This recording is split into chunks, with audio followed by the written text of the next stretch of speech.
Hello, and you're very welcome to the JMac podcast. Luckily, tonight we're joined by the best looking pundit, the funniest pundit, and the most intelligent pundit on the podcast. Now, enough about Byrne. Aaron, how are you? Yeah, I'm doing great. I can't lie. I appreciate that intro. I don't know if that's a compliment to Davy Byrne or a compliment to me. I don't know, but sure, look, we'll take it and run with it. No, all is good. All is good. Dublin took a step closer to the mighty promised land of Division 1. So I was delighted to see us beat Meath. I think any weekend where we give Meath a hammer is always a good weekend. And yeah, a lot of good action, a lot of good talking points. Still a lot to play for going into the final round of league games as well. And yeah, kind of mad to think that I think the championship is 3 weeks away now, which is crazy. It is absolutely bananas. Mr. Byrne, how are you? Not Dublin's Davy Byrne, but Kerry journalist Davy Byrne. That's it. Yeah, was that Limerick and Kildare at the weekend? It was very, very strange game. You could see the tension from the very, very start. I think 6 points was kind of, you're looking at the results, 6 points, Kildare won, but it was a very, very tight game. It wasn't. Kildare scored a goal the last kick of the game. It was kind of swinging towards Limerick. It could have went anywhere, but it was a very strange game, back and forth, and very holding onto the ball, defensive, the usual stuff. And it just the last 50 minutes, there was kicked into there was 3 goals in the last 7 or 8 minutes. Just madness, but Limerick have been very poor all year. There's no surprise that they're gone down, and you wouldn't even like them to stay up and get a shock result against Kildare. They would have had to go to Clare and get a win, and they're just not good enough this year. There's too many things going on behind the scenes. I think you had Billy Lee on here before, and he brought him right up to divisions, and there seemed to be a bit of momentum, and they were going well, and just this year, just too much going on after. I can't see him doing too much in the championship, but the Division 2 was extremely strong this year compared to previous years. Derry are flying it, Dublin are flying it, Meath are looking on and off to go to Cork, really decent. Cavan, yeah. Cavan next year, yeah. You're doing your best to avoid the Tattling Cup. I know you wanted to win it this year, but yeah, it's a strange one. But I think that back down to Division 3 now for Limerick and the regroup. But fine games. Division 1, I've never seen it so tight. It's crazy. Isn't it? The fact that Kerry were talking about if they didn't get a result at Roscommon, they were looking at maybe trying to survive in the last day, and now they're looking at a potential league final. It's crazy stuff altogether. It's so tight. The teams are so close compared to, and I think that's when you take a very good Dublin side out of Division 1. That was always going to happen. 100%. Byrne, that intro absolutely killed my usual intro. Of course, the podcast is brought to you by Orgarretcher.com. Use JMac podcast to get 15% off on their website. We will crack into it, lads. It's good to see you are in good form. And that Kerry jersey, Byrne, can you explain yourself, Limerick man, wear the Kerry jersey? Adopted Kerry man now, we won't mention the book. But I spotted it in the shop in Clarny, to be honest, and it's nice. It's the 84. It's got a Jack O'Shea number 8 on the back. There's more of a fashion statement than anything now. I think it's nice. But Kerry in the football, Limerick in the hurling, we'll go that way this year. Smart thinking, my man, as usual. Up there for thinking, down there for dancing. We will crack into it, lads. Bit of housekeeping to take care of before we get into the action that took place last weekend and this weekend's action. The football team of the week, as voted on GA.E. Yesterday, was James Khalif of Louth between the sticks. The full back line of Kieran Mackin, Shea Cullen and Paul Campsey. Half back line of Ryan Johnson, John Daly and Gavin White. And then the midfield of Dean Healy, Matthew Ryan, and then a half forward line of Ethan Doherty, Paddy McBride and Rory McNamee, and the full forward line of Derek Kerwin, Big Aidan O'Shea and Con O'Callaghan. That would be a full forward line anyone would want. And player of the week was Aidan O'Shea. Any surprises there, Mr. Prendergast? No, not really. I think, yeah. I think when you look at the weekend's games, I suppose Con O'Callaghan did have a fairly decent game. I thought maybe you put someone in like Killian O'Gara maybe for Dublin. I thought he done very well at the weekend, especially new Dublin player coming into the side, still finding his feet. I think he scored 1-3 as well that day. Like, and he was very bright. Done a lot right in my opinion. So I probably would have had him in maybe over Con O'Callaghan. Other than that, yeah, like you wouldn't like. I think Aidan O'Shea was probably. I think he might have won Player of the Week. I think he was sensational once again. And yeah, like there's so much happening up and down the country. There's so many games that it's very hard to obviously fit so many players in. Like you'd Keith Byrne again, who had another big weekend. The likes of young Darragh McConnell for Loud was very important for them and their victory. So it's hard to really kind of fit every player in. But I think one player that isn't in there, Cillian O'Gara, I think he should have got in there, in my opinion. Oh, yeah. Yeah, absolutely, Aaron. Yeah, how come or why? There's the other, I suppose, full. I know that's a very impressive full forward line, but he did miss out. Jay, the great game Saturday. Yeah, I think. Do you know what it is? I think sometimes when whoever's making these team of the weeks, they probably look for the big names and they're like, oh, Con O'Callaghan. Yeah. In the game, he scored 4 points. Oh, he must have been brilliant. And look, he was fairly decent. But I think someone like Cillian O'Gara, who's the unknown quantity, he's not a usual name. Do you know that way? I think that's maybe why he slightly gets overlooked. But yeah, like I felt like he would have deserved that bit of recognition more so than Con O'Callaghan. Like you could arguably say both of them should be in the team, but from a Dublin perspective, if you were to put one in, it would be Cillian O'Gara, in my opinion. Is he Owen's brother? Is it? I'm not too sure if he's his brother, but they definitely are related anyway because they play for the same club. Spitting image of each other. Yeah, they may be brothers, but I don't want to be one of them that says they're brothers when they're actually cousins. We've had plenty of them with the Cliffords and everything else. People say certain things and all the rest. Like, so I'm definitely not going to be that guy, but I'm pretty sure they are related anyway. Pretty sure they are. Brilliant stuff. Definitely, lads. Definitely something that came up, I suppose, during the week. I suppose our WhatsApp group, as usual, does bounce at the weekend. I suppose it's probably a bit of a pet hate for all of us these days. And obviously, we want to see the best analysis, we want to see the best highlights, we want to see the best opinion on the game. But I just think it's worth. I talk about it alone. At District League Sunday, we had Sean Kavanagh, Cora Staunton, and obviously Joanne Cantwell presenting on Sunday. And I suppose it's just maybe their analysis at times, and maybe it's not overly in depth. And maybe Sean Kavanagh was having a poke at a few tiny teams, and the likes of maybe Joanne Cantwell was, I suppose, kind of very stop-start and interrupting the likes of Kavanagh, even Cora Staunton to a degree. So I just think, where are we at with League Sunday? I suppose RT's analysis these days, Byrne. Yeah, no, I agree with you, and it's a very, very difficult job to do. To say that from the outset, to manage it and time-wise, you can easily let someone kind of overanalyze something and talk on, and it's all about time and quickness. But I find that it's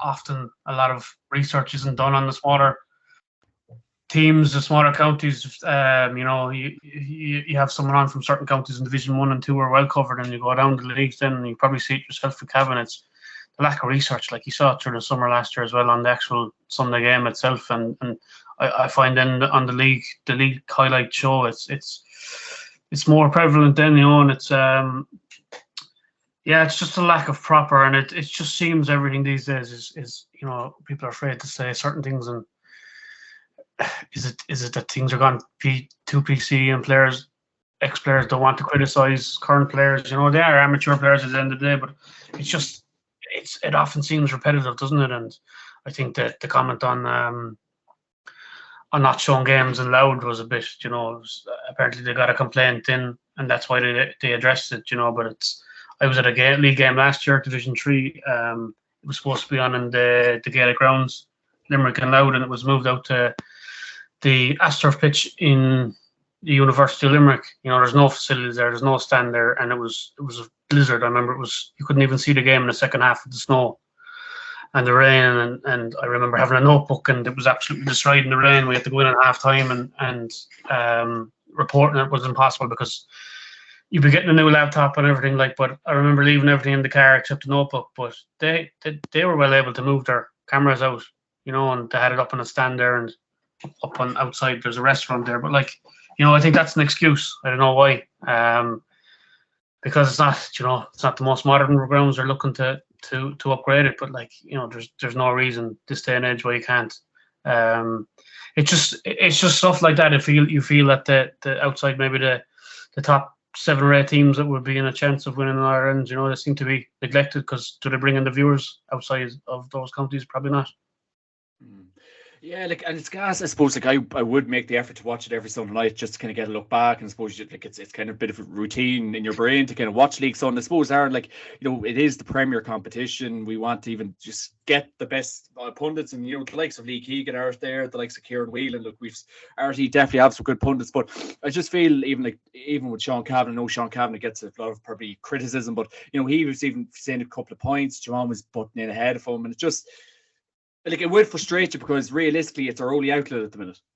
Yeah, it's almost like at times they're trying too hard. Like Joanne Cantwell's trying to butt in and make it all perfect, and then Sean Kavanagh, Cora Staunton, whoever's on. Like it's difficult as well because I feel like they are good pundits, but I suppose as Davey said there, like I mean it is so like it's such a short time, and I feel like they're trying to cover football, they're trying to cover hurling. I think we've said this for years that they should split the shows.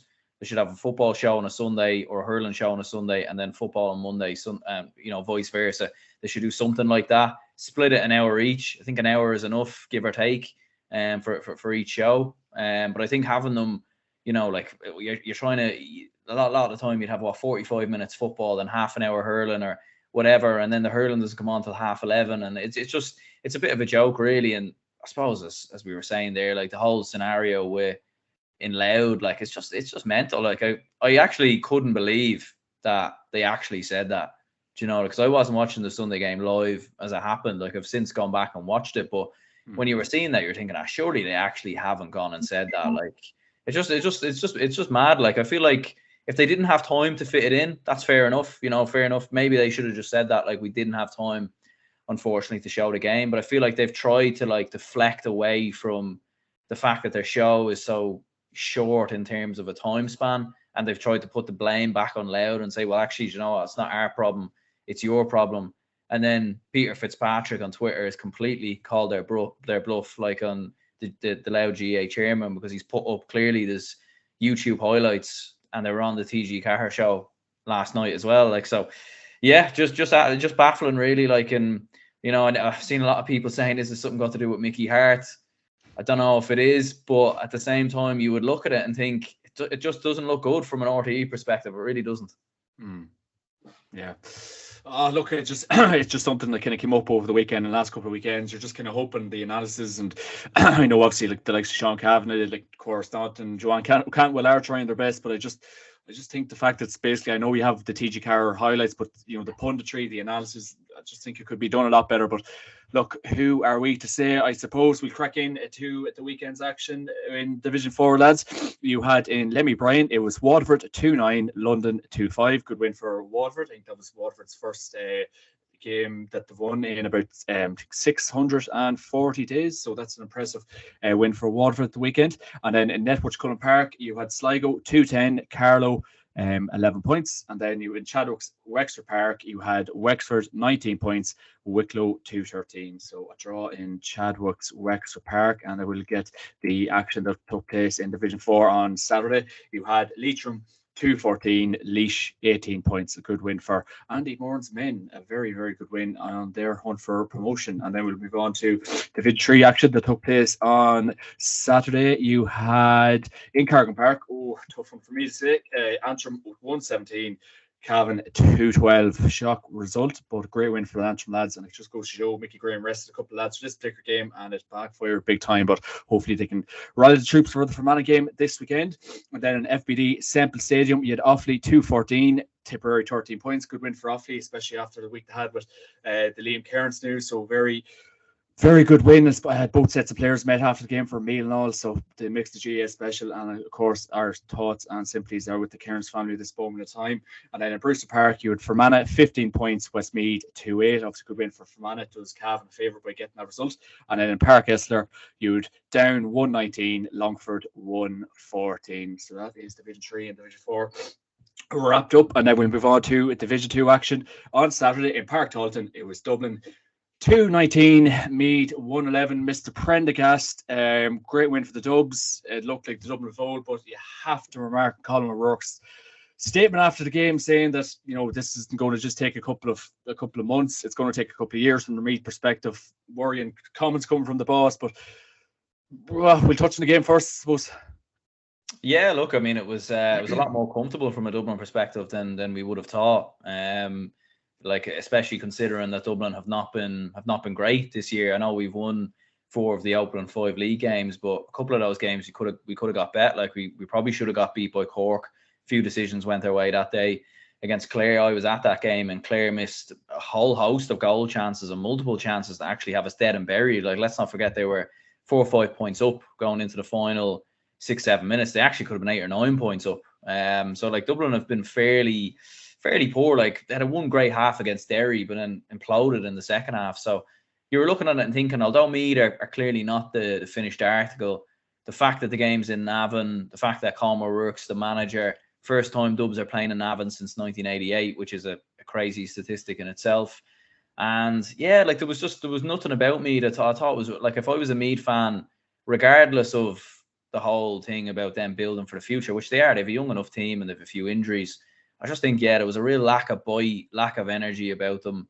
Like, I think the least they could have done is even just throw heavy hits in, like just be aggressive, be aggressive in the tackle. There was one moment where I think it was Brian Fenton got ran out over on the sideline and the fans were jumping up and going crazy. They needed to do more of that. They needed to put Dublin on the back foot and go after them. And I just thought they were they were just too timid in their approach. And then when they did have the ball, they were just kicking it into the wind, and it was like a dog's dinner for Dublin's fullback line. Like it was very, very easy. I think they completely misjudged the conditions because there was a huge breeze in the first half that went against them. They were trying to kick long. It didn't make any sense at all. And yeah, from a Dublin perspective, though, it was a really, really good, solid performance and probably our best performance this year. But like it's a hard one to know. Like Meath were really poor at the same time. So I think from a Dublin perspective, shouldn't get too carried away. Yeah, definitely a long year. I suppose probably for I remarked in the podcast a week or two ago that maybe it just doesn't do Leinster any good, and obviously Meath showing in that performance. And as I said a couple of seconds ago with O'Rourke's comments after the game, Aaron, and obviously from a Dublin faithful, like you're probably going to be maybe potentially beating Dublin in the Leinster Championship again. You could be looking at a similar result. So a result like that on Saturday definitely does Leinster no favours. No, definitely not. Like I think we've seen that game in Croke Park so many times down the years. And I think the factor, like you've seen Meath supporters, fans, even Andy McAtee came on the Sunday game once talking about getting Dublin out of Croke Park and everything else. And probably is a lot of validation to what they're saying. But here's your opportunity in Navan, playing them in your own backyard. Division 2, Dublin are not at their best. Fair enough, Meath are still an up-and-coming team. And, beating Dublin would be a stretch. But you seen what happened in the league last year when Kildare played Dublin, beat them, got up for the occasion, put them on the back foot, stayed in the game. So yeah, Leinster is just in a weird place at the minute. I think Louth are coming on strong, whereas Meath and Kildare have shown I suppose Meath are probably at the level that they're at, but Kildare have shown probably a good bit of regression. Whether that's just for this year or whether it's a long-term thing, I don't know. But like even Westmeath have been very disappointing this year as well. So like, yeah, Leinster seems by far the weakest province out of the 4 anyways. Yeah, worrying times going into the Leinster Championship, and it's only a couple of weeks away, of course. And I suppose we learned anything new from the Dublin end of things, Aaron? Like obviously watching from afar, like I wouldn't say maybe Dublin of old, but like some of the attacking play was very good. Obviously Costa turned in a great game, O'Gara a great game as well. Brian Fenton played quite well as well. So I suppose encouraging signs once again from a Dublin point of view. Yeah, I suppose as I said at the top of the show, like Cillian O'Gara coming in, I think that was a positive show. Even some of the lads on the bench, like Dan O'Brien and Craig Diaz was on the bench, so a few of the Kilmacud Crokes lads were on the bench. Still no Paul Mannion, so I don't really know what's going on there. It's a weird one, yeah. And McCaffrey, yeah. Yeah, and McCaffrey, yeah. Especially when we see McCaffrey come back, and it's a tough one with Dublin. Like they keep things so like tightly wrapped. Like you don't know if those lads have a bit of an injury or what's going on. Like they never let the media in at all. Like so like it's kind of hard to know what's really going on there. But yeah, like Cillian O'Gara's performance was good. I think that's been the main thing for Dublin the last couple of years. We need new people to start putting their hands up. Even Colm Basquel, when he came on, like went on a brilliant run and set up the second goal, which was good to see. And yeah, like I think it was just we kept at it for the 70 minutes. Like we didn't switch off. There was no complacency. And hopefully we can continue that now for next week against Louth. But it's a hard one to know, because I think there's probably some of those Dublin lads that love playing Meath, because every time we played them, we beat them comfortably. Like, other than that one year, a couple of years ago in the championship where it got dragged back to 3 points. But I feel like a lot of the Dublin lads, like, playing Meath is their bread and butter. So it's a hard one to judge, really. You can't really look too much into it, unfortunately, you know. Yeah, that you absolutely cannot. And I suppose obviously worrying comments from Mr. O'Rourke after the game. You kind of have to question, if you're a player in that Meath team, what is going on. But we will wait and see if Meath's form and favour can turn around, and then we'll move on to action that took place in TUS Gaelic grounds. It was Kildare 3-10, Limerick 2-7. I suppose watching this game on League Sunday, Byrne. Obviously, Sean Cavan and Curtis Staunton were just kind of saying the lack of quality. I suppose just the lack of just overall quality, I suppose, was definitely fairly alarming. But I suppose both teams, bit of a do-or-die game. Obviously, Limerick probably fate his seal from relegation to Division 3. Very disappointing from that point of view. But Kildare badly needed the win. But yeah, not a great game for the ages.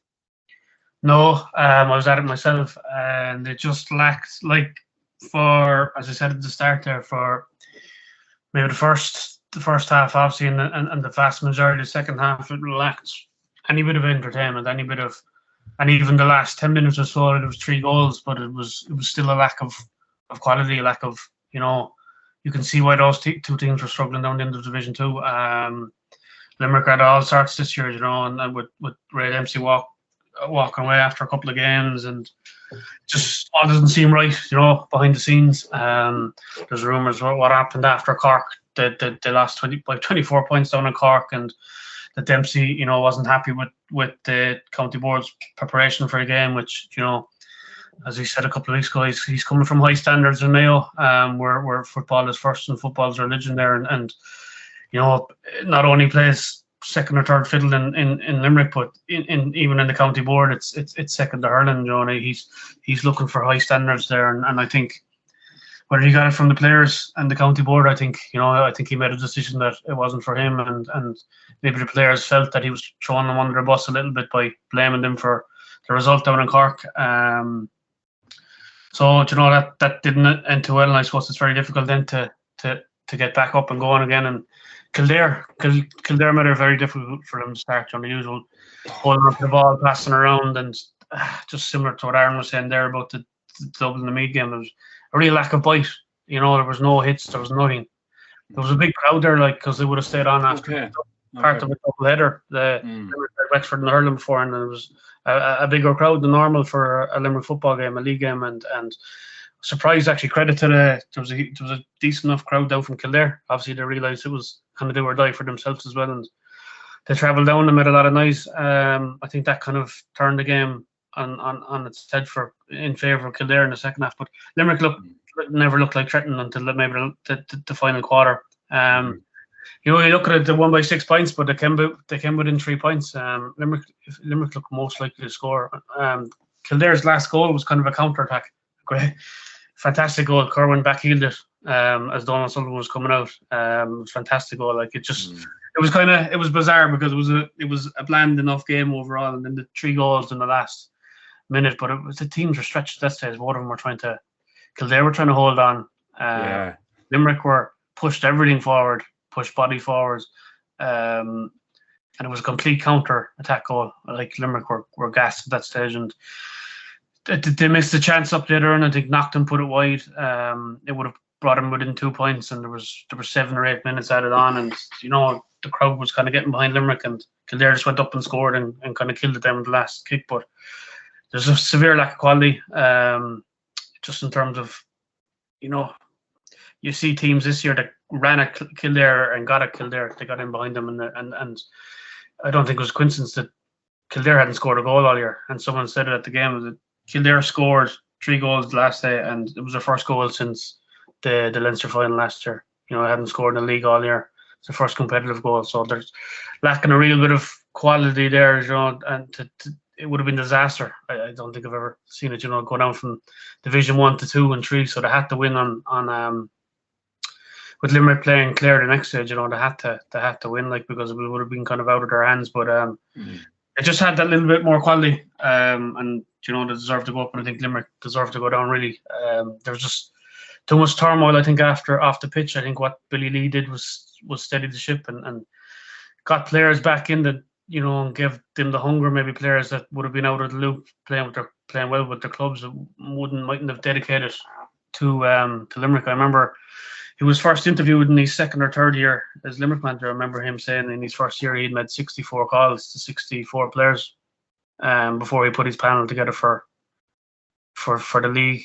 Whatever he had that year, 30 odd players. That kind of shows where Limerick football was at when he took over. So to be up in Division 2 now was a bonus this year, but it was a bit of a mismatch really. They were beaten comfortably by Dublin, Cork, and they could have pulled it out of the bag with a result against Kildare. I thought Kildare were a bit negative and a bit poor. If they got at Limerick a bit more, they could have beat them by more. I know it was 6 points in the end, but as I said, that it was 3 points right down to the last couple of seconds.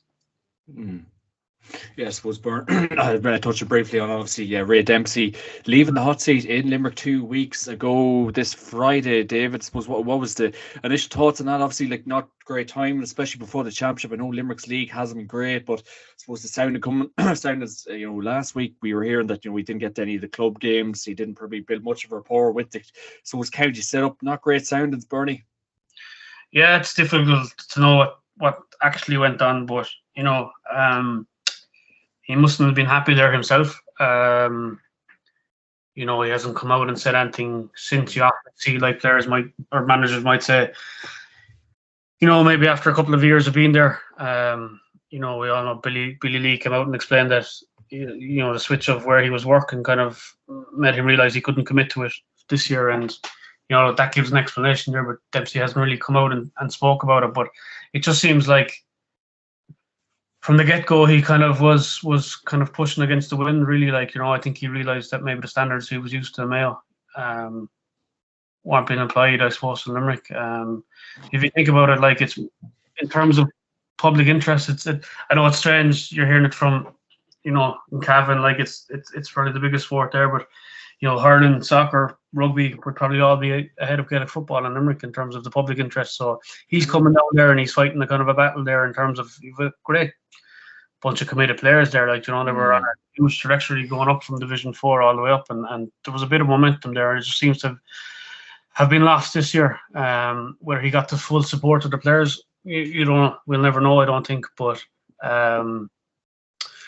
he might come out eventually and say maybe the travel commitment up and down, and maybe he didn't get the same commitment from the county board or the other way around, and he realised, to go while he could, on decent enough terms. But I think it was that defeat down in Cork that really was the nail in the head.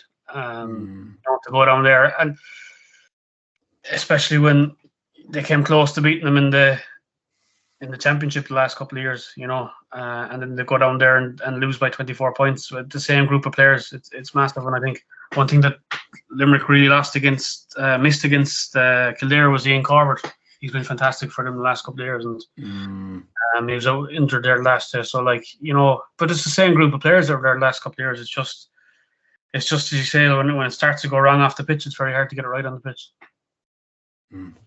Yeah, well summed up, Byrne, and hopefully Limerick's form can improve, because obviously the great work that Billy Lee done the last couple of years, and obviously Ian Corbett, proud Limerick man, so hopefully Limerick can kind of get back on their feet as soon as possible. Then we'll move on to action that took place in Owenbeg. It was Derry 14 points, Clare 4 points. A very disappointing loss for Clare, and I think relegation is almost a certainty at this stage, if not is took place already. Mr. Aaron Prendergast, have you ever seen a game where a team didn't score in the first half?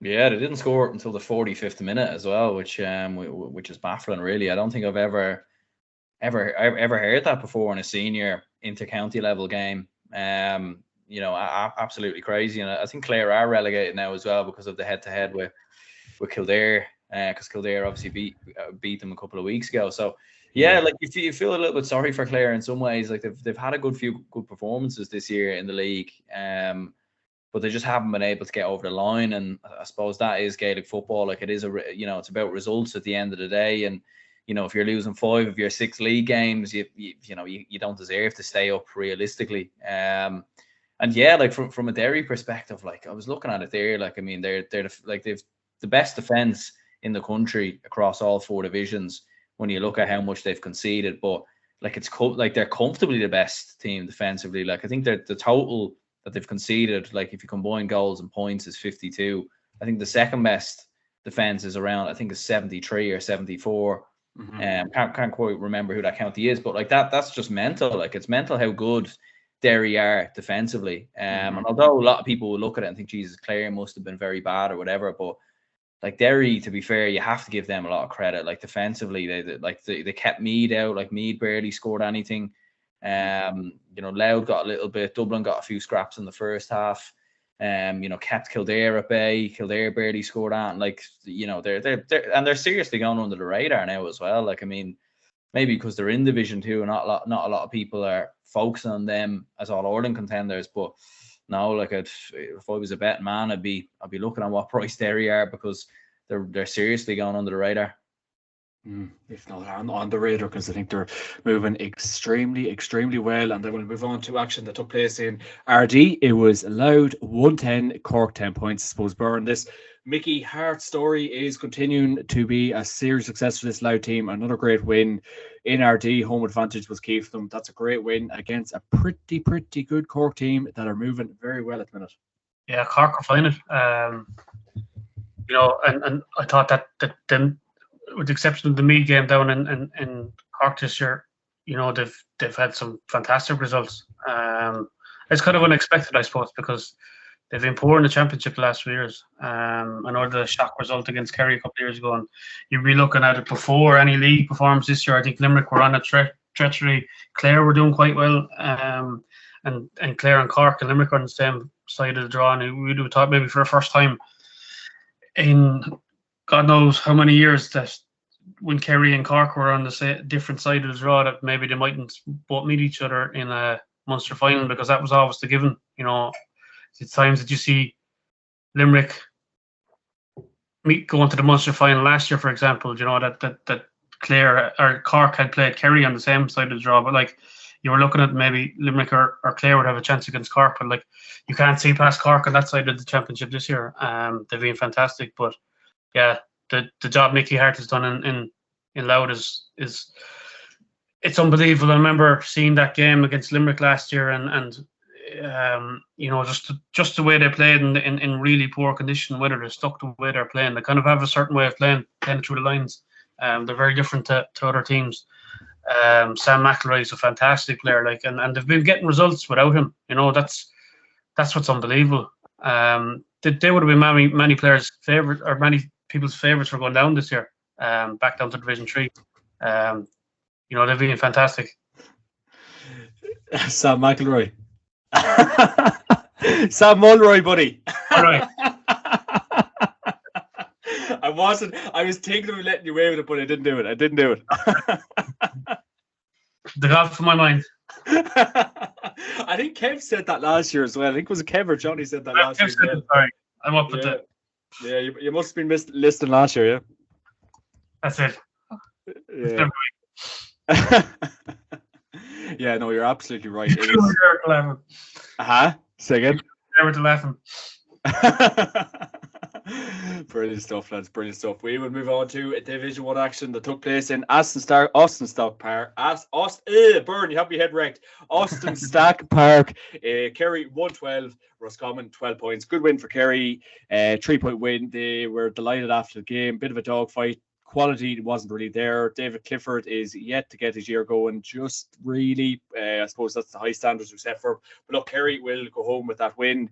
And after such a good start for Roscommon to the year, they could be looking at relegation. Who knows this weekend, Mr. Prendergast? Yeah, I mean, it's kind of crazy how much things have turned. Like, I mean, Tyrone, there's an outside chance Tyrone could even be in a league final. And a couple of weeks ago, they almost looked dead and buried. If they had lost to Monaghan at the weekend, I think they might have been gone. So it is crazy how quick things can change. But yeah, like I suppose it was a win for Kerry, and it's been it's hard to know. Like when you actually look through a lot of Kerry's games, even the games they've won, they haven't even played particularly brilliant. Like against Armagh, Armagh were very defensive, but Kerry's shooting, I remember, was very poor that day, and Armagh probably had the chance to beat them and just didn't put the nail in the coffin. And in this game. Like they'd done enough, to get over the line and get the victory. But even towards the end, Roscommon probably had a good shout at the penalty, dragged the game back, got a couple of late points. And I feel like if Roscommon maybe had a bit more belief in the first half, and maybe they hadn't, because they'd been coming in on the back of a couple of defeats, maybe the confidence had been shook a little bit.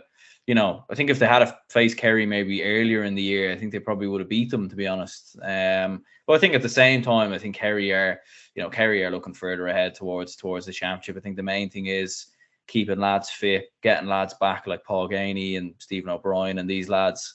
And Kerry really, they've won the league the last couple of years in a row. I don't think the league's that important this year, to be honest with you, for them. They're thinking of the All-Ireland. And look, with this victory, they still have a chance now of a league final. And, it wouldn't surprise you now if they go out and turn it on against Galway, with the fact that there's something, significant now to play for and getting for a league final. So, but yeah, like it wasn't perfect from Kerry, but a win's a win. And that's the most important thing, really. I suppose from a Roscommon end of things, Aaron, like what you feel maybe has happened, because like it really was such a good start, and you could really say the last 3 games, like the wheels definitely did kind of fall off. So maybe what you feel from a Roscommon point of view has happened, like did they peak too soon? Performances have kind of dropped, because like they've got some really impressive wins at the start. Yeah, like I don't know, maybe if we over-egged them a little bit maybe at the start. Like when you actually look at how much they were scoring, like even in their win versus Galway, they only scored 9 points. And they scored 5 points in the final, I think, 10 minutes. Like when you actually look through they're one of the lowest score. I think they might be the lowest scoring team in Division 1, certainly one of the lowest. And the forwards that they have, yeah, like they're averaging about 12, 13 points a game. Like they've been a lot more defensive than people probably think. And I know when Roscommon had Stevie Poacher obviously come in a couple of years ago, sort of as a backroom coach, he got a lot of slack and everything else. And Roscommon were being a bit more defensive that year, but I think they've been very similar this year. Like that's kind of how they've set up at times. And even against Tyrone, like they were very defensive, and they just hit them on the counter attack and got a couple of late goals. Tyrone were 3 or 4 points open in that opening league game. I still think they've definitely made progress. Like some of the younger lads that have come in, like Dara Craig and Ben O'Carroll and a few others. They've obviously had a few, they reached an under-20 All-Ireland final there a couple of years ago. So they've a couple of good players making the breakthrough. But yeah, it's one of them. They've also had difficult games as well. Like Kerry away is always difficult. Like I'm trying to remember who else. Like Monaghan away is always a difficult place to go to. So they have had tricky fixtures, in fairness. They played Mayo as well. Yeah, they could have bet Monaghan though, I feel, Yeah. Yeah, I suppose when you look at Tyrone, obviously beating Monaghan, you think, but maybe Dublin Joe helped Tyrone out a little bit in that game. But yeah, like I think it's a hard one to know with Roscommon. I think they probably are at the level that they're at, and maybe people got a bit too excited with the opening 3 league games. I for one did get very excited. In fairness, I thought Davy Burke was going to win that team in All Ireland, so that is my prediction wrong once again. We will move. Oh God, it gets worse. We will move on to Boxit Athletic Grounds. It was Galway 1-8, Armagh 1-6. Mr. Byrne, this game was on during the rugby. I'm presuming everyone was watching the rugby. Say they were, rugby country. That's it. Yeah, Division 1 is so tight. Quality's so bad though. Yeah, that's the problem, I think, and that's why. You're talking about Roscommon there. Did they really want to be playing Mayo in a league final a week before they're playing them in the championship? I think that played part and parcel in their kind of form as well. Like, I don't think you go purposely not to win down in Kerry, but you're thinking, do you really have that motivation? Because it would suit Mayo to play them. I don't think it would suit Roscommon, because Mayo would be favoured for that game, and if they played each other, it's just that it's such a tight schedule. Like a week before playing the same team that you're playing in the championship, it's not ideal. The question is that why Roscommon maybe have lost a bit of form, like, and you wouldn't have expected them to go down and get a result in Kerry. It's interesting because Galway now, it's kind of a playoff now it was a good win, but it's a playoff now against Kerry on their own patch to be in the league final against Mayo. I thought they were very impressive again last weekend, and it's so tight. Like if the talk down in Kerry was there was that fear looking over their shoulders, if they don't beat Roscommon, that they're down in a relegation fight, especially with the other results. If Donegal had won at the weekend, especially, and it's just. I think it's down to lack quality as well. There's teams beating each other, and then they're getting results against one team, and they're losing the following week. There's no real standout team other than Mayo, really, and outside of that, what we're looking at there, there's 4 points between second and seventh. I know it's an 8-team division, but it's so tight. And like Kerry could be looking at a league final, they could have been looking over their shoulder at relegation last year, and Galway are flying it too, I think. But they're that little bit inconsistent still, I think. But if Kerry's fear always, because they're expected to win Munster, is to peak too early, I think. And they've an easier path, I suppose, to the Munster final this year is a tip to be playing Tip or Waterford, most likely Tip. Whether the way Tip's moving, Waterford could. Yeah, true. I mean, regardless of that, that Kerry should win comfortably, and you're looking at, as Aaron said, using the game to get lads back from injury, and obviously they won the All-Ireland last year, and players that might have had an extended break, get them back up to that fitness, and obviously the lads evolved. And if you think about it, the two teams that won All-Ireland finals, clubs, intermediate level and Fossa, then Rathmore at the intermediate level, and Fossa junior level. So you've 5 or 6 players from those teams, they needed a break. The Clifford brothers come back in, and word that the Clifford brothers, that Jack wanted to give them even a longer break, but they're so enthusiastic that they wanted to come back earlier. And I think Paddy came back after 2 or 3 games, and it's just about getting the fitness. And you don't want to peak too early, because you're expected to beat Tipperary, and then you're probably looking into a Munster final against Cork, and that's where you want to be hitting the ground running rather than earlier on championship against Tipperary or towards the end of the league. And I think it'll suit Kerry not to get into a league final this year. I think to be happy about where they are now. And I think Jack said that in an interview a few weeks ago when they beat Armagh at home, that he was targeting a mid-table finish this year, and that's where they are now. I think that'll suit them. You're probably looking at a Galway and a Mayo final this year, and I think that's why Galway's win at the weekend suits them as well. It's all about form for them, because they'll want to repeat of last year. Because getting to an All-Ireland final, it's always it goes one way. You either lose the hunger and you reach that peak, or you go again. We see what happened to Tyrone the last couple of years, and I think Galway were very, very conscious of that this year. And I think a league final will suit them down to the ground, and more they'd need it more than Kerry, if that makes sense. Definitely not a game for the ages on Saturday night. And we'll move on to Sunday's action in Division 1. In Ballybuffet, it was Mayo 117, Donegal 9 points. This game looked like shooting practice for Mayo. Aaron, obviously Donegal, fate sealed for relegation. Very disappointing stuff for Donegal. Obviously, it's probably abysmal, really, what's going on from the coaching end of things in Donegal. Off the field, it's not going right. On the field, it's not going right. Paddy Carr has a serious job in his hand in Donegal there. Paddy Bradley as well. But poor result Sunday. Their fate is sealed. They're gone from Division 1. Mayo are keeping on keeping. Yeah, I mean, I suppose as people said, Mayo probably didn't even get out of second gear. They probably weren't even at their brilliant best. When you think about it, James Carr was fairly quiet. Killian O'Connor, Tommy Conroy comes off the bench. Mayo probably weren't at their brilliant best. They were still, significantly better, and they still played well, but they probably didn't play as well as what we've seen against them when they played Tyrone and Kerry. But then again, they didn't need to be, because Donegal's performance was just very lifeless altogether. They just didn't 3 points they scored in the second half. They didn't score in the second half until about the 55th minute. And this is a team that should be fighting for their lives. They know a defeat here will relegate them. You would expect them to show a bit more battle and show a bit more fight. And yeah, I know people obviously look towards the obvious of Michael Murphy being injured, or Michael Murphy stepping away, retiring, and Paddy McBurty being injured, but Donegal still have great players. They should still be doing better, in my opinion. Michael Langan, remember seeing him burst on the scene, and he's still kind of chipping away suppose Oisin Gallen went off injured.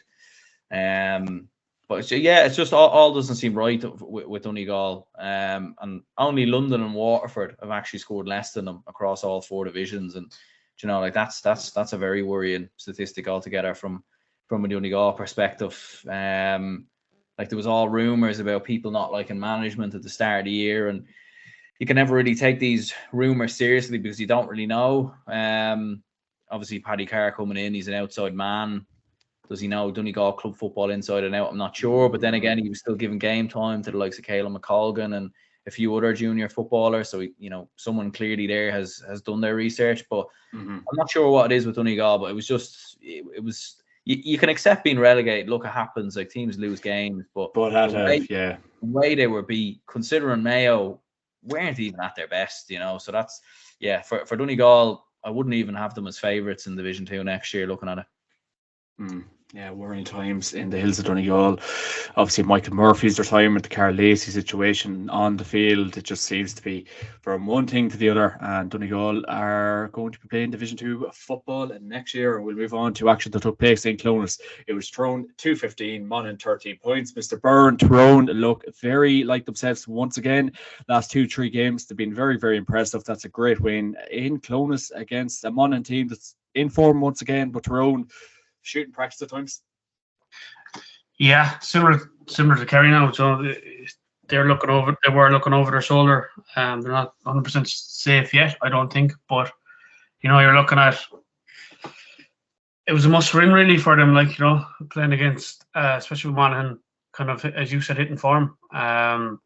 It's kind of a relegation 4-pointer, really, wasn't it? You're looking at if Monaghan win, then Tyrone are really looking over their shoulder.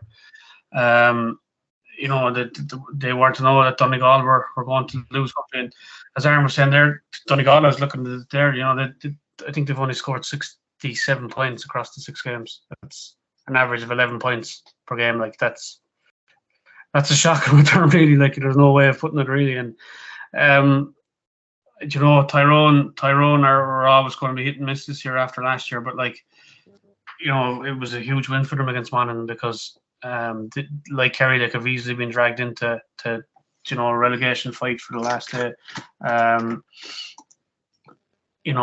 they're playing Armagh on Sunday, is it? And Armagh are just behind them. So it was a huge win for them, really, wasn't it? And to go to Monaghan, Monaghan a bit of resurgence there, and to win 2 goals comfortably enough as well, like 15-13, as you said. It was a huge win for them, especially the way the fixtures have gone for the last round of games. Yeah, absolutely was. And Tyrone are looking very impressive after a very, very dodgy start, and they look like a team apart from that Mayo game. But we will wait and see. They look good for the championship, and Brian Dewar was very happy after the game. We will move on to this weekend's action, lads. In Division 4 on Saturday night, you have Wexford against Carlow. I suppose, Mr. Prendergast, who would be thinking Wexford or Carlow in one word? I'll go for Carlow. I think Wexford are just very up and down, very hit and miss. They go on a good run of form, and then they bring it back with a bad run of form. So you can never really predict them, to be honest. So yeah, let's go for Carlow. The knowledge clearly isn't here at all, but sure, we'll go with Carlow. It's a great place for an night out. I love it. Sunday you have London against Laois in Ruislip, 1 p.m. London or Laois, Mr. Byrne? We'll have to go with Laois, won't we? London fell to Waterford as his first win, I think, in the league in over, what are we looking at, 2 years? 600 days, I think. Yeah. London's first year back in a couple of years into the league this year because of COVID and everything and travel restrictions. They're always going to struggle, can't really look past Laois for that one, really. Waterford against Wicklow, Fraherfield, 1 p.m. Sunday, Aaron. Yeah, I think you'd have to go for Wicklow here. Obviously with what's on the line with promotion, I think you can even look at the league table. Waterford and London are just miles away. I think London have probably been hit with a lot of big injuries, and Waterford, as we very well know, are a predominant hurling county and have never really been that great at football. Unfortunately, over the last sort of since we've been watching Gaelic football. So yeah, Wicklow all day long. Beautiful stuff. Leitrim against Sligo in Avant Money Sean. Jesus, a long one. Avant Money Park Sean McDermott at 1 p.m. Burn, that title is longer than my future. Very long. Yeah. Who are we thinking? Can't see past Sligo there. They had a good win at the weekend, and they still have a chance to go up. Sligo. There's a bit of resurgence there in football, though. I think that Sligo are going well this year. Sligo win for me, definitely. Beautiful stuff. And we've done that one. Perfect. We will move on to Division 3 action that's taking place this Saturday. You have Longford against Antrim in Glennon Brothers Pierce Park at 3:30. Mr. Prendergast, what are we thinking? Yeah, it's mad really. Like with Antrim, I mean they were beaten by 31 points by Westmeath, and then they go out and beat the side who's obviously top of the league in Cavan. Like I don't think anyone would have predicted that. And obviously this game was almost perfectly set up as a relegation dogfight match because both sides would have been dragged straight into it. But yeah, Longford haven't looked right at all this year. It's crazy to think, the Paddy Christie effect that we all felt would be there with Longford hasn't happened. It's almost like they peaked during pre-season and haven't been able to recover since they lost to Fermanagh on the opening day of the league. So yeah, I think Antrim have shown fair play to Andy McEntee. I didn't really understand the appointment at the start of the year. But fair play, like he's got a tune out of them. And aside from that hammering to Westmeath, which was a bizarre result, because when you actually look at a lot of Westmeath's other games, or a lot of Antrim's other games, they've been fairly close and competitive and have actually competed fairly well. Nearly beat down, I remember, a couple of weeks ago as well. So, we'll go for Antrim. Beautiful stuff. We'll move on to action on Sunday. You have Cavan against Fermanagh in Kingspan, Breffni Park, 2 p.m. Mr. Byrne. Cavan top of the table. Can't see. It's the top of the table clash actually. First against second. You're looking at whoever wins that should and will obviously top the division. Cavan at home should have the advantage. They're flying it really, aren't they? I can see that grin smile, or that grin getting bigger and bigger. We'll go Cavan there because it might be banned from the podcast. Let's go forward. Not a chance, big man. We welcome everyone. I think that's hopefully. Then obviously we'll be playing Fermanagh this weekend, and then probably the following weekend in the league final in Croke Park. So Fermanagh twice in 2 weeks. Westmeath against Tipperary, TEG, Cusack Park, 2 p.m. Sunday. Mr. Prendergast. Yeah, I think you'd have to go with Westmeath here. I mean, I think Westmeath, to be honest with you, have been one of the teams that I've been most disappointed with in the league this year, considering they won the Tailteann Cup last year, and I know they have a Sam Maguire place already wrapped up, but like the fact they're 5th in the league, like it's kind of bizarre, really. Like they should be getting out of this league. They've more than enough quality to do so. And it's hard to know, like, if Desi Dolan is it really working there. I don't really know. Obviously we'll know a bit more maybe when the championship comes around. But look, you'd fancy them to beat Tipperary all day long. If they can't beat Tipperary, then might as well just jack it in, like. What about Joe Dolan? God be good to me. Would be a good manager. Look, get a few of the Dolans in. You might as well get them back playing or something. Lace the boots. Probably still beat Tipperary this weekend. Oh God, Tipperary favourite will not like that. We will move on. Oh, here we go. Offaly against Down in Glennis O'Connor Park, 2 p.m. Mr. David Byrne. Yeah, that is a fascinating game, I think. Narrative and so much emotion around it, and Offaly got a massive win in Semple Stadium last week. To see the interviews and the tributes to Liam Kearns, and there must have been, such a difficult week for those players. Not taken away from what his family have gone through, but it's just, it's someone that.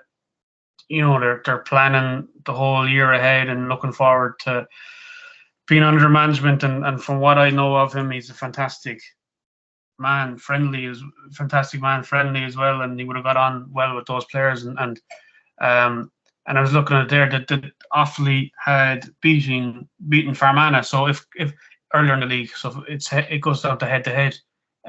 If Cavan do beat Fermanagh and Offaly get a result are on the same points as Fermanagh. It will be Offaly in the league final, because obviously they'll pass out Down, who they're playing at the weekend. That would be a huge result for Offaly. They're at home, and they can carry that emotion, I think, from last week into what will be probably emotional scenes in Offaly. It'll be a huge win for them, and you know that what a couple of weeks to kind of pay tribute to Liam Kearns, I think, if they do make a league final against Cavan, which is probably the likely results if Offaly and Cavan do win at the weekend.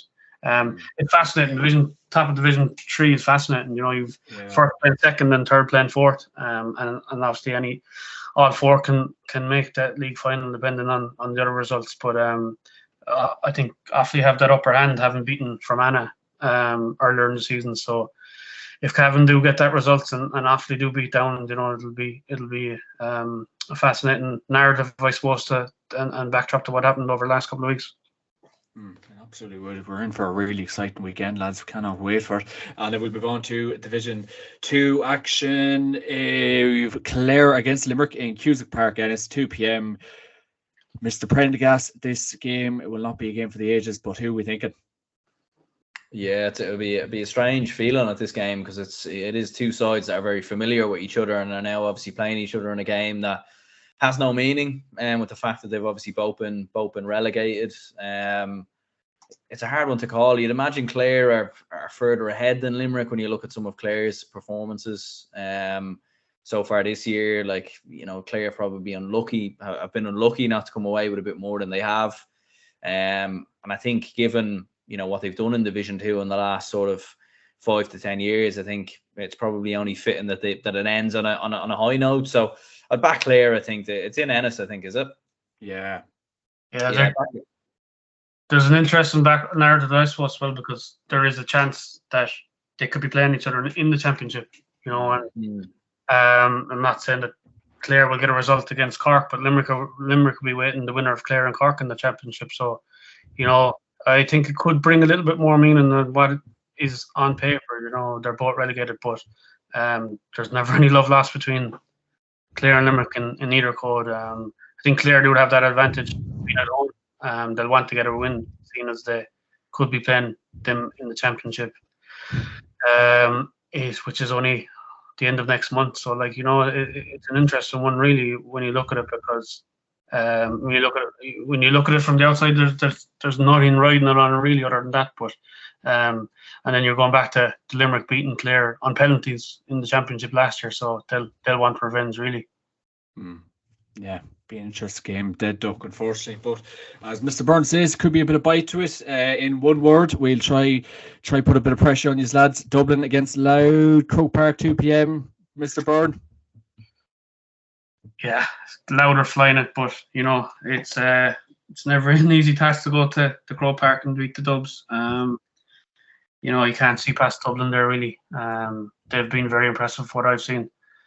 If not fully at the races to where they can be, you know, and a lot rides in it, then they'll want to bounce straight back up to Division 1, obviously, for obvious reasons. They'll want to make a mark this year. I think Leinster is going to be a bit of a foregone conclusion, you know, outside of Dublin. Really, you're looking at Laois as the only really, you know, Meath have been hit and miss as well this year. I don't think Colin O'Rourke has fully got a grasp of what he has on his hands. You know, I think he hasn't managed that level and with Meath, and he's coming from a different era. You often see it, you know, players that in other sports as well would have managed players in a different era, and now they're coming in and trying to manage the modern players, and he's building a team there. But you know, Dublin, I think, will powerhouse through Leinster again this year, and they should beat Laois, I reckon, by 4 or 5 points at least at the weekend, and go straight back up to Division 1 as expected. It wasn't a long wait to stay away from Division 1. Kildare against Meath, Newbridge, 2 p.m. Aaron Prendergast. Yeah, I'll go for Meath maybe to bounce back. I think Kildare, there's just a lot of fragility around Kildare at the minute. They look very vulnerable. I suppose, as David was saying there, like Limerick, probably if they had to put the foot on the gas a little bit more, could have caused Kildare a couple of problems going down the home stretch. And I expect Meath to bounce back. It's a hard game to call because both sides are going in just weird form. Like Meath haven't won in 4 matches. And it's 2 sides obviously that know each other very well as well. So yeah, I'll go for Meath. Perfect. Yes, it definitely looks like that because they're very Jekyll and Hyde. Both teams very Jekyll and Hyde. We'll wait and see on Sunday. Cork, Derry, Páirc Uí Chaoimh, 2 p.m. Rory Gallagher flying with Derry. Cork home advantage. What are we thinking, Byrne? Yeah, as I said earlier, outside of that shock, maybe Meath result, Cork have been flying it. I know I lost to Dublin as well, but I think Derry will put it up to them. You're always looking at the home advantage and maybe a swing in one favour, but Derry will want to top that division and go into a league final in flying form. Winning becomes a habit, so does losing. I think Derry will go down there, and I think they'll snatch it. It'll be a very, very close game, but Cork have been very impressive this year. I think maybe if a bit hot and cold, but Derry are just a different level. I think if Derry were in Division 1 this year, they'd do well. I think that's how strong they have been. I think looking at it here now, they've only conceded 52 points across 6 games. And when you're looking how much Donegal have scored, that really shows it. I think you could argue that if they were plopped into Division 1 this year, that they'd be doing well. They'd probably be up there with the likes of maybe Armagh and Kerry, the way they're going. Defensively, they're extremely impressive, and going forward, they grind through, and I think they're a pleasure to watch the way they kind of pass through they're kind of that old style, and they're very extremely hard work. And I think they should have a little bit too much for Cork at the weekend. Absolutely. We will move on to Division 1 action on Sunday. All games, of course, will be on Sunday. God, it's hard to believe the league's basically already done, lads, but time is absolutely flying. Galway against Kerry, Pearse Stadium, 1:45. Mr. Prendergast. I think Kerry. I'll go for Kerry. I think it's hard. It's a very hard one to call this. Do you know what? This one might be a draw actually, because it's 2 sides. Obviously, it's a repeat of the All Ireland final last year. David Clifford v Shane Walsh. AP. David Clifford v Shane Walsh. Galway have hit a good patch of form. They haven't been scoring loads, but they haven't been conceding much either. They've been able to grind their way through games. I'll go for a draw. Why not? Oh, and you love Kerry, Aaron? Oh, I do. Yeah, Kerry are my 32nd favourite county in Ireland. Brilliant. Roscommon against Donegal, Dr. Hyde Park, 1:45. Roscommon for the win, Byrne, I think. Yeah, absolutely. And it's crazy. They're still in with a slim chance, I think, of a league final as well, depending on other results and head-to-heads. So they'll be well up for it. Donegal's heads will be down. They've nothing to play for really. So yeah, absolutely. I think Roscommon should win comfortably, and they have a huge. It just seems to be that the whole county's behind them this year. It's crazy when you get that bit of momentum and the fans buy into it, and you saw it in Derry last year. It was building, and going through the Ulster Championship, you could see something was coming. Tyrone maybe the year before, and Roscommon. There's something there, I'm not saying they're going to go on and win on any All Ireland or get to any final, but it just seems to be kind of a swing of momentum, and people seem to be getting behind them up there. And I think you'll have a packed stadium there on Sunday, and they should have way too much for Donegal. It's very hard, very difficult to get yourself up for after being relegated. And even when they were fighting for their survival last week, Donegal really seemed to lack a bit of bite, a bit of fight, bit of aggressiveness that they needed. And similar with Limerick, I think at the weekend, and definitely clear. And I think when you get into that streak of losing, it's very hard to get out of it. And I think Roscommon should win comfortably now on Sunday. it's definitely looking like that. And I think Donegal's misery might just go on, but no better team to just get a win out of nowhere. But I just think the way Donegal are moving at the minute, I can't see it. Tyrone against Armagh on O'Neill's Healy Park, 1:45. The game will be live on BBC iPlayer. I think that was announced today, late today. So probably be a good game to tune into. Mr. Prendergast, how many red cards? Yeah, I think that's for a betting man, isn't it? I think you'd be going for 3 or 4 probably, especially with what's on the line. Yeah, like I think Tyrone are going to be bang up for this. I mean, the chance to relegate their new rivals Armagh, especially after everything that happened with Tyrone and Armagh last year with all the red cards. But yeah, fancy Tyrone. I think Armagh just don't look right at all this year. No, I don't know what it is. I think maybe has Geezer been there too long now. It's kind of coming to the end of a cycle, maybe a little bit. Yeah, they seem to be way too defensive this year, whereas last year they were going after teams and they were playing on the front foot. With Tyrone, you never know because they're such an unpredictable team, and they haven't put more than 2 wins together since they won the All Ireland in 2021. If you look at league and championship, so it's a hard one to know, but I'll go for the red hand. The right hand, I think that would be a good shout this weekend. And I think they will be getting the win. Aid home, last game of the weekend, lads. Mayo against Monaghan, Hastings, McHale Park, 1:45. Monaghan could be in serious bother if they lose this game. No better team to win the game to stay up. Mr. Byrne, what are we thinking? I think that'll be a cracker of a game. Yeah. No, because Mayo, they've 1 foot in the league final, really, or in the final. I'm not sure, but like, you know, could Mayo kind of take the foot off the pedal small bit and Monaghan be extremely hungry? I think that if you're looking at any games in Division 1, that could be a shock result of the weekend. I was looking at there, like, as you were talking, Mayo have scored an average of 19 points per game this year. Like, they've been absolutely flying it, and Aidan O'Shea is like a new man. You know, I think he's been unbelievable, and I think he's picked up Player of the Week from the J twice. Twice that I can remember. Out of six match days, 6 rounds, and like that's a huge achievement. And it's amazing what happens when you give up the Modlin.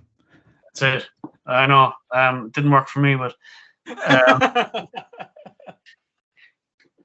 just didn't have the height.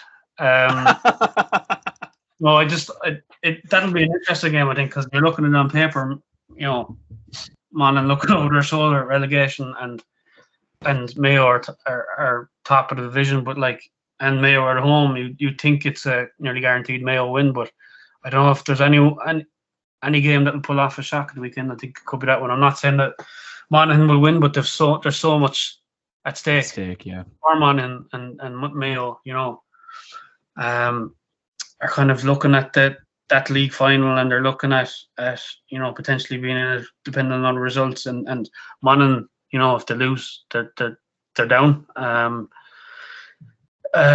You know, it's even a hot and a cold Mayo in previous years. It's never an easy place to go to Castlebar, but I just think, I don't know, could Monaghan pull off a shock?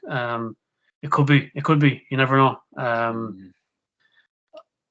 Still, you know, the head is staying. Mayo should win. When you're looking at it, but you know, you never know. Monaghan have so much line. They did look dead and buried a couple of weeks ago, and to be even with a chance now of staying up going into the last game is a huge achievement. They've hit a little bit of form, so that's why I think they might pull off a bit of result at the weekend. Yeah, you'd want like a split TV on Sunday. There's going to be some games this weekend. Like, it's going to be a really exciting week to finish off, and it's hard to believe it's all the league's over anyway. Of course, the championship's starting very soon, obviously, but yeah, it's hard to believe we're at the final somewhat off the league, lads, and it's going to be a crack weekend. Look forward to Mr. Prendergast. We still have you. I think you're gone, Aaron, are you? He might be, I don't know, he might be in all right. We'll wait and see. I suppose, David, will stick with yourself. Who'd be your player to watch this weekend and bet of the weekend? We'll have to look at Aidan O'Shea again. You know, he's on flying form, and with huge crowd in Castlebar, you know, behind him, and I think he plays best when they're home as well. I think he's certainly another one to watch. He's like a new player this year. you know what, it suits the way he's fallen into the way Mayo are playing this year. In terms of, you know, they're a bit more direct, and they're nearly a joy to watch. They're kind of refreshing, and whether they can carry that form into the championship, and they're in the tough side of the draw as well. You know, if they beat Roscommon, are playing Galway, Connacht will be very interesting this year. I think the likes of one of Sligo, New York, or Leitrim will reach a Connacht final. Roscommon and Galway and Mayo are on the same side of the draw, so I think that's in Mayo's mind as well, that they need to hit the ground running, and no better place to do it if they do win the league this year. And I think Aidan O'Shea is the man to carry him over. I think he'll be one to watch again this weekend. I think so. What will be your bet of the weekend? What's that? What will be your bet of the weekend? What team's going to pull off a victory? You know, for value, I think we were saying there Monaghan. Wrong, but you know, I think that's not one that many will think of. You know, for value in terms of, you know, we're not saying it's going to happen, but I think that you could be looking at that. You know, that there's so much on the line for them, and Mayo maybe are looking over their shoulder at a league final. So I think for value, maybe Monaghan to get a result up in Castlebar. Absolutely. Well, I wouldn't put my house, but we will wait and see. It's going to be a mouth-watering weekend to look forward to, and you will have to get a safe pass or pass from the missus or whoever to get the couch this weekend, because we are in for some weekend. I think we've lost Aaron, so Mr. Byrne, thank you for your very, very insightful analysis this week. And of course, the podcast is brought to you by orgaretcha.com. Use the code JMac podcast to get 15% off on their website. Thanks very much, Aaron Prendergast from GA Fan TV. Thank you very much, David Burr from Kerry's Eye paper. Very much appreciated. Have a great week, sir. Thank you very much. Pleasure.